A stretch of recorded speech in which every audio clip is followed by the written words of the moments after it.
professional contribution, 35 awards for lifelong selfless community service. So, with this introduction, I would like to invite our beloved alumnus, Dr. Manu K. Vora. Dr. Vora, please. Okay. So thank you, Suryaji, for very kind introduction. So good evening, good afternoon, good morning from all the alumni around the world.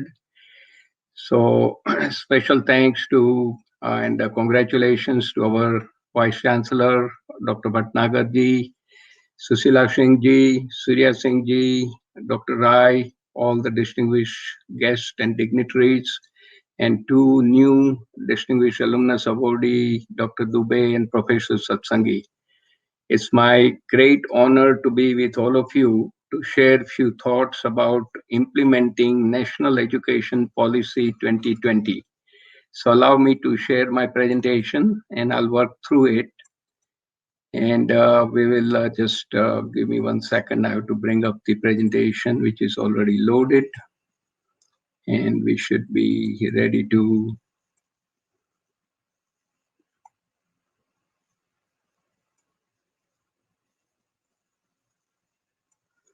just bear with me for 1 second.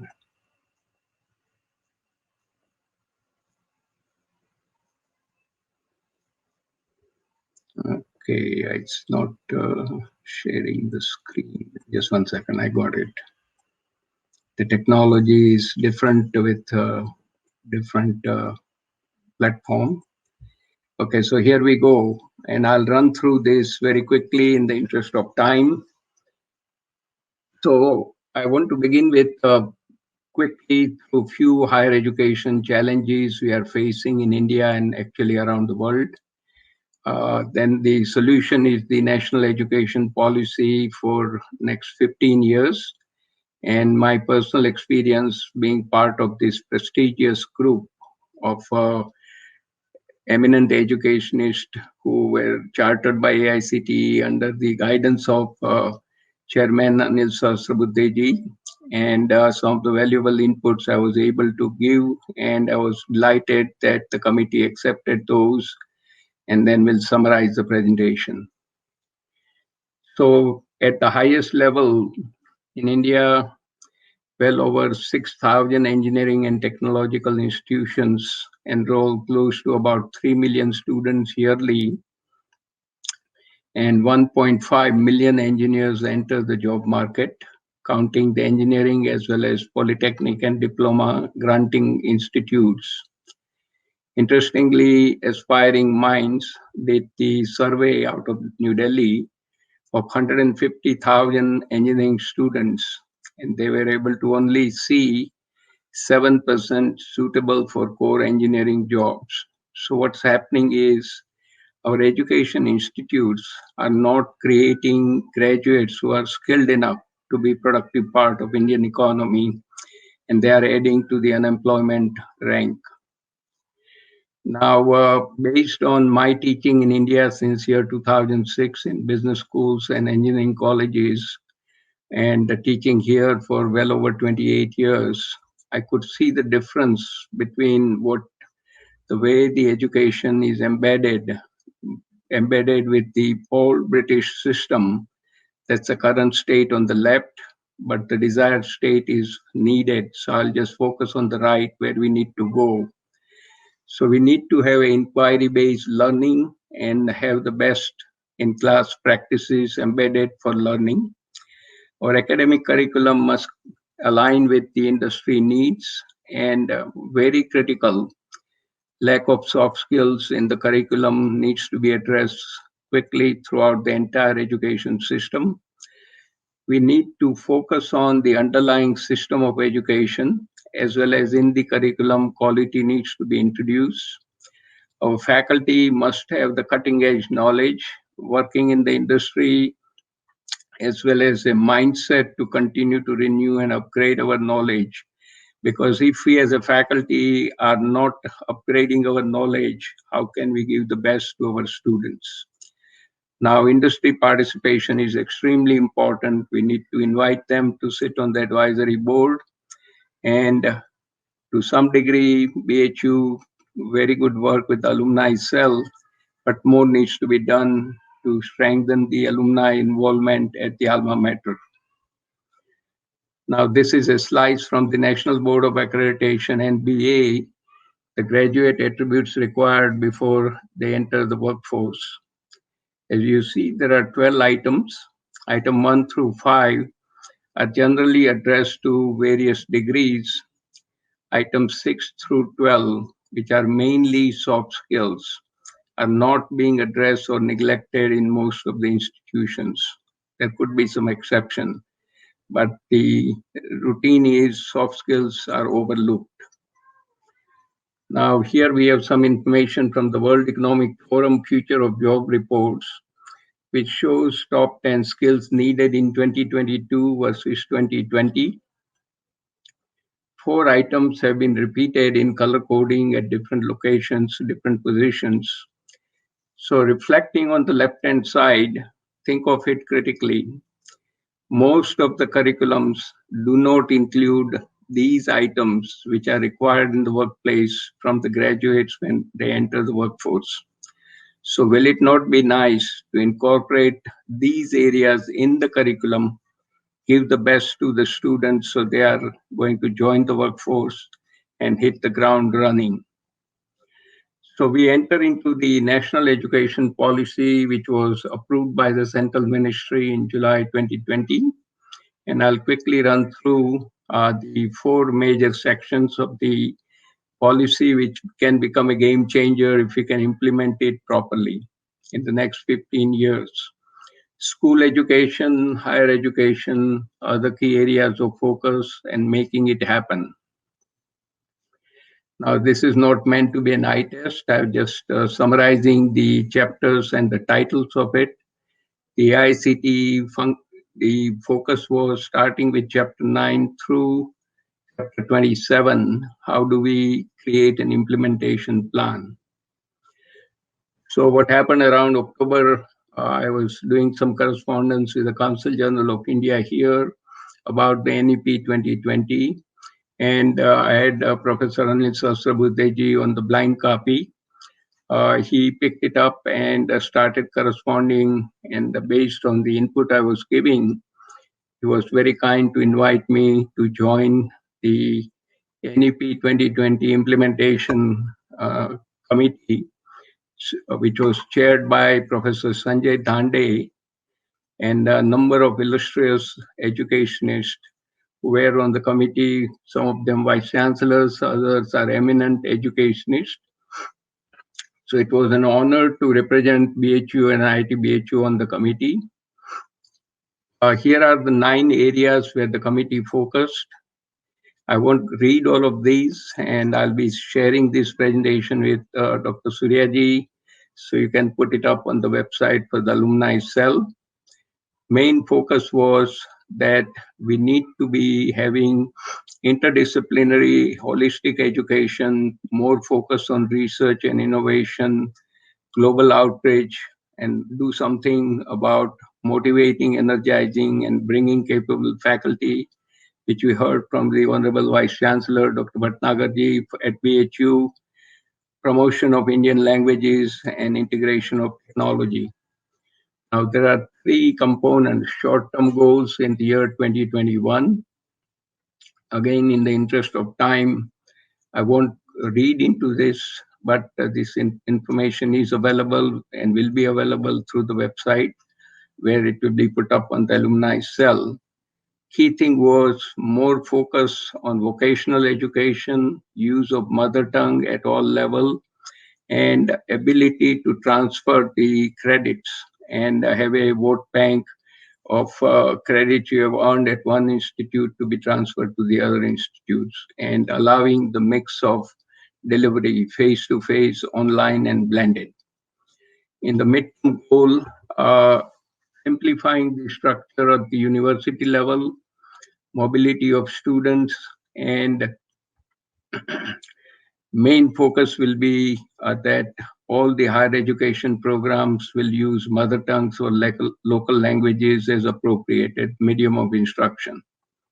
And in the long-term goals, by 2035, if the policy is implemented well, by 2040, India should become the beacon of education system, providing light to all the developing and the developed nations. And main thing is discourage the fragmentation of the education system, greater education autonomy, and minimum qualification for school teachers at 4-year B.Ed degree, etc., and prominence of Sanskrit at universities. Now, I'm going to take 2 minutes to share with you some of the special valuable input I was able to provide to the committee, which was accepted.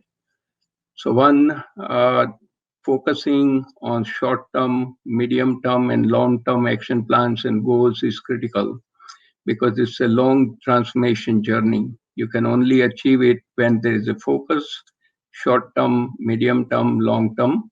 Secondly, at each of the higher education institute, we need to have a focused strategic planning process based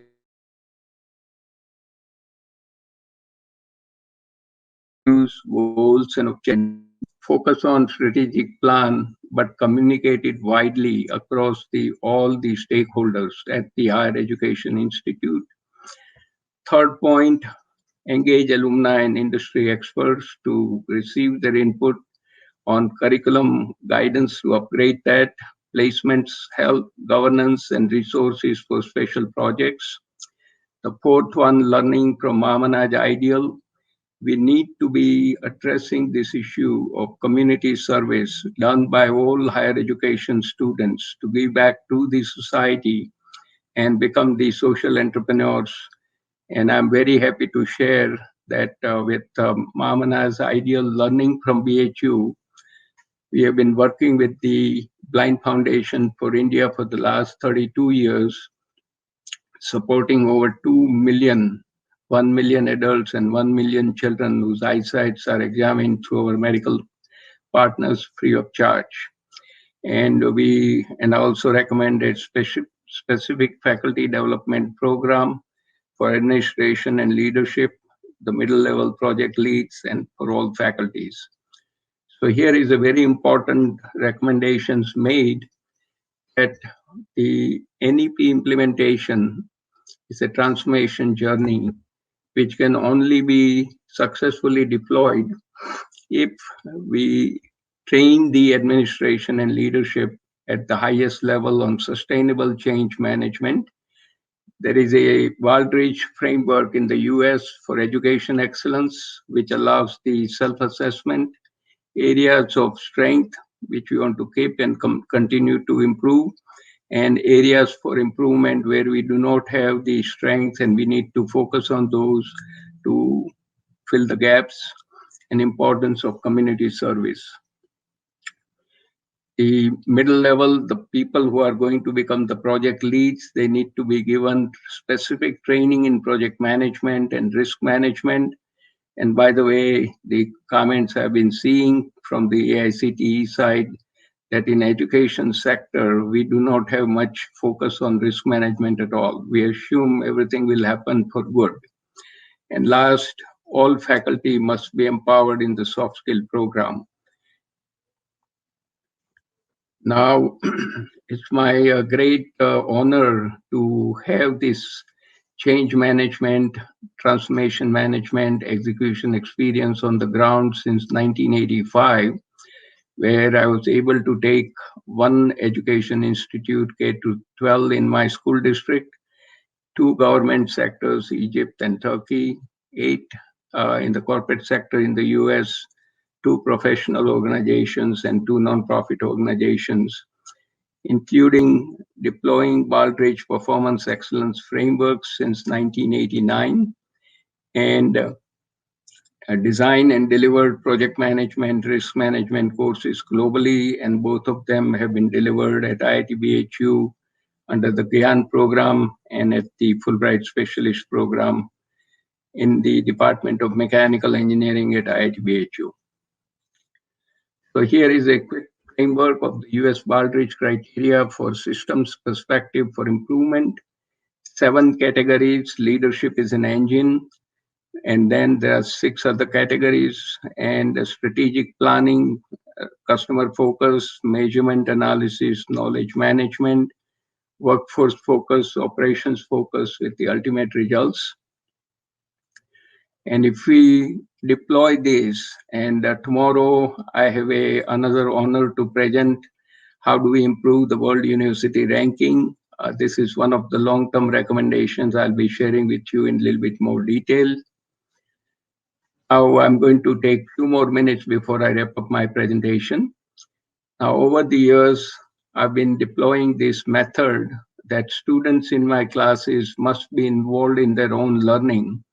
And then when they learn something new, they are required to apply it right away on a project. So it's a project-based learning. And they are encouraged to share what they are learning and applying so that everybody benefits from each other's experience. So big focus on peer learning. Involve, learn, apply, and share. Very briefly, there are 12 keys to the kingdom for learners' engagement, and this is one of the important aspects in both World University ranking and NIRF scores, that the learners needs to be engaged and faculty needs to be empowered. So we need to be focusing on these areas by asking students to prepare, share their thoughts about a topic. Faculty shares the importance and real-world application of the topic. We ask the topical questions at the beginning as an icebreaker. Faculty must provide basic concepts and principles, so there is absolutely no need for memorization.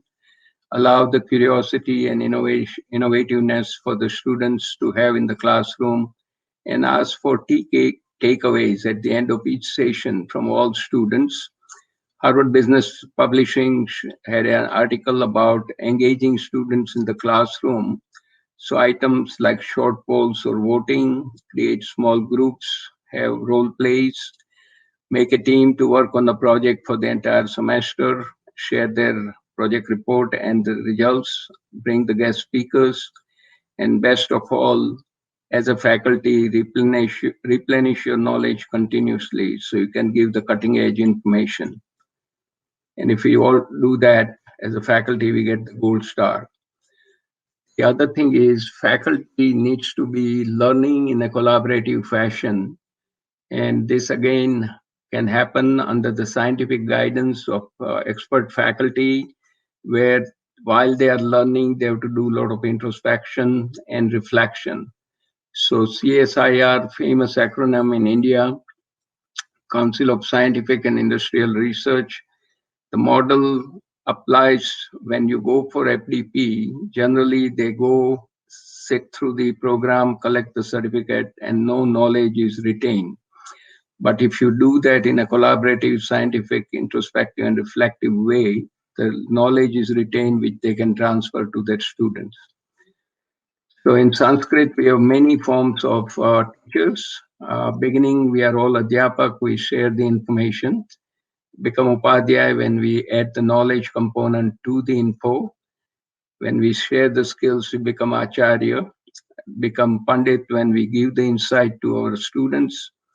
When visionary thinking is shared, we become Drishta. And ultimately, when we share the wisdom, we become the Guru. So faculties educate students by engaging, energizing, entertaining, and empowering them. And as a faculty, we need to use all these levers to make sure our students are engaged and learning and they become the best they are capable of being. Very briefly, last item about soft skills. All the latest surveys talk about more than 90% of the executives are looking for soft skills over hard skill in the new hires. And for new hires, the ability to work in a team is more important than the analytical or quantitative skills. So in support of work, last 8 years, we've been delivering soft skill programs, started with IIT BHU and expanded to roughly about 100 colleges and universities throughout India.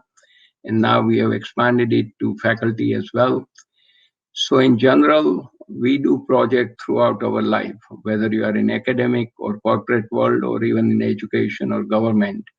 And in order to do project well, we need to understand the fundamentals of leadership, decision making, time management, teamwork, problem solving, and along with the project management, keep an eye on risk management.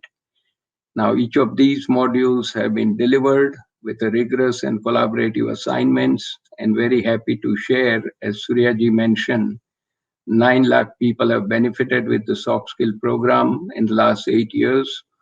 And recently, under the umbrella of Indo Universal Collaboration for Engineering Education, we took 350 students from 35 colleges on this journey of soft skill program.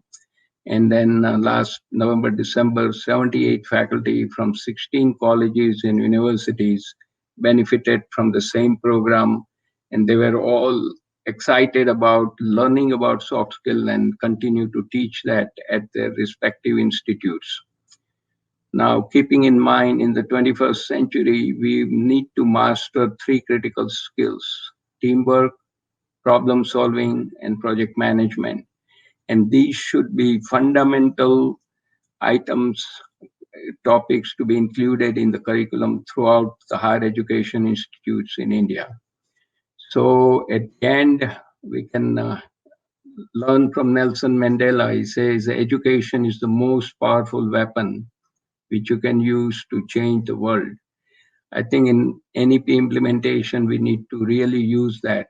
And last 30 seconds before I close. So NEP 2020 implementation is a transformation journey which will require a laser sharp focus on a wartime footing.